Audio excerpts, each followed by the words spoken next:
Imagine this. You're standing at the altar. The music swells. Your family smiles. The love of your life glides down the aisle in a white dress. The world feels perfect. You believe you've made the best decision of your life. But what if, hidden beneath the vows, hidden behind the wedding dress and the flowers, was a secret that would shatter everything? What if, at the very moment you promised forever, the person beside you had already betrayed you?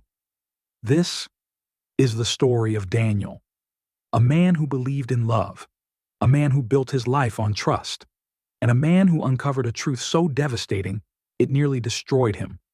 But instead of breaking, he rose, and his revenge would not be loud, not violent, but cold, silent, and unforgettable. Stay with me until the end, because this isn't just a story about betrayal. It's a story about trust, about lies, and about how truth, revealed at the right moment, can become the most powerful weapon of all. Daniel wasn't the wealthiest man in the city. He didn't own a luxury car or a mansion on the hill. But what he did have was honesty, integrity, and a heart that loved deeply and purely. Claire, the woman who captured his heart, wasn't the most beautiful woman in the room, but she had something else, something more dangerous. She had charm, wit, and a way of making people feel like they were the only person alive when she spoke to them. They met in college. Their first date was in a small cafe with wobbly chairs and coffee that tasted like burnt wood. Daniel was nervous, stumbling over his words. Claire laughed, brushing her hair back, calming him with every smile. From that moment, Daniel believed he had found his soulmate. They moved in together after graduation. They didn't have much, just a tiny apartment with peeling paint and noisy neighbors. But to Daniel, it was paradise, because Claire was there. They weathered the storms of early adulthood together. Bills, long commutes, job rejections, nights of exhaustion. But they held each other, dreaming of a future where things would finally get easier. By the time they got engaged, everyone admired them. "They're perfect for each other," friends whispered. At the wedding, Daniel's mother even said, "I can finally rest peacefully, knowing my son is in good hands." But sometimes, hands that feel gentle are the ones hiding the sharpest daggers. The first shadows appeared small, almost invisible. A late-night text Claire quickly deleted. An unexplained business trip that didn't match her work calendar. The way her smile lingered too long when she looked at her phone. Daniel noticed. Of course he noticed. But he loved her too much to confront it. Love makes us blind. Trust makes us foolish. One night after she slipped into bed later than usual, Daniel whispered in the dark, "Claire, are you happy with me?" She froze for just a heartbeat, then laughed, too brightly, too quickly. "Of course, Daniel. Why would you ask such a silly thing?" He smiled faintly and kissed her forehead, but the unease didn't leave. It pressed against his chest like a stone. From then on, every detail became a question mark. When she left the room to take a call, why did she lower her voice? When she said she was staying late at work, why did her perfume linger stronger when she came home? Why? Did she no longer look him in the eye the way she once did? Still, Daniel said nothing. He convinced himself that marriage had seasons, that stress explained her distance, that perhaps he was imagining it all. But silence has a way of feeding suspicion, and the more he ignored it, the more the shadows grew. When their daughter was born, Daniel's heart burst with joy. A tiny girl, fragile and warm, with eyes too big for her small face. He held her close and whispered, "I will protect you forever." For a time, his doubts vanished. The late nights of rocking her to sleep, the diapers, the joy of her first smile, these things drowned out the whispers in his mind. But whispers always return.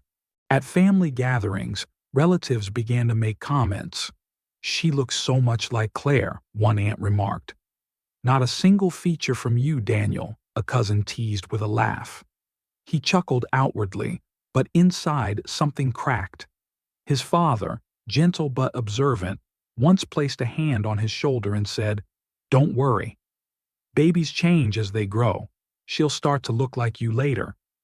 Daniel nodded, but each night, when he studied his daughter's face, he searched desperately for some trace of himself, a smile, a dimple, an expression, anything, and he found nothing. The thought consumed him. At first, he hated himself for even doubting. How could he question the child he loved, the child who called him daddy? But the silence of doubt is cruel. It gnawed at him in the quiet hours, in the way Claire avoided his gaze, in the way neighbors whispered behind his back. One evening, after Claire had left her hairbrush on the counter, Daniel picked up a strand of hair that had fallen into the sink. He stood there, frozen, the strand trembling in his hand. His heart begged him to stop, but his mind whispered, "You have to know." With shaking fingers, he sealed the hair in an envelope. The DNA test was ordered in secret. No one knew. Not his family, not his friends, not Claire. Weeks crawled by like years. Every time the phone rang, his heart raced. Every time the mail arrived, his hands shook. Finally, the envelope came. Daniel sat at his desk, the night silent around him. His palms were damp as he tore it open. And there it was. The words that shattered his soul, 0% probability of paternity. He read it once, twice, a third time. But the numbers never changed. His daughter was not his. The paper slipped from his hand and floated to the floor. Daniel sat motionless, the sound of his own breathing the only thing in the room. And then he wept, silent, broken weeping, the kind that rips through the soul. Anger roared in his veins, but Daniel didn't scream. He didn't confront Claire that night. Instead, he became colder, calculating. He observed her every movement. He traced phone calls. He quietly gathered receipts from hotels she had claimed were work trips. He even discovered photographs, blurry, grainy, but damning. Each piece of evidence was another stone in the wall he was building around the truth. Claire noticed the change. "Why are you so distant, Daniel?" she asked one evening, her voice carrying both concern and annoyance. He smiled faintly. "Just tired, Claire. Just tired." But inside, he was sharpening a weapon called truth. On their 5th wedding anniversary, Claire organized a dinner. Family gathered, friends laughed, glasses clinked. It was the perfect stage. Daniel stood, glass in hand, and cleared his throat. "Thank you all for being here tonight," he began with a calm smile. "I have something important to share." Claire beamed, expecting a romantic toast. Instead, Daniel reached into his jacket and pulled out an envelope. "This," he said, voice steady, "is the DNA test for the child I've been raising. It proves I am not her father. Claire has betrayed me, not once, but for years." The room froze. The air thickened. Claire's face drained of color. She stammered, "Daniel, I can explain." But he cut her off. "No. Tonight, there are no explanations. Tonight, everyone will see the truth, one by one." He laid out the evidence, receipts, photographs, messages. Gasps filled the room. Chairs scraped as people shifted uncomfortably. Claire collapsed into tears, her mask finally shattered. Daniel's revenge was not rage, it was revelation. The next day, he filed for divorce. He sued for financial damages, ensuring that the betrayal would be etched into the legal record. Claire's family, once proud, turned their backs on her. Her friends vanished. Her reputation collapsed overnight. And Daniel? He walked away with dignity. He raised the child with kindness, even though she wasn't biologically his, proving that he was the better parent, the better human being. His silence had been his weapon, his patience, his shield. When he finally spoke, the truth cut sharper than any sword.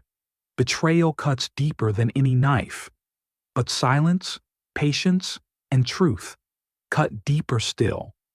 Daniel proved that the most powerful revenge is not violence, it's timing, it's revelation, it's exposing lies at the moment when escape is impossible. Now I ask you, what would you have done in Daniel's place? Would you forgive? Would you hide the truth? Or would you reveal it to the world no matter the cost? Tell me, because betrayal is universal, but our answers to it are always personal. And that is why stories like this will never fade. This is the Intax. Remember to subscribe.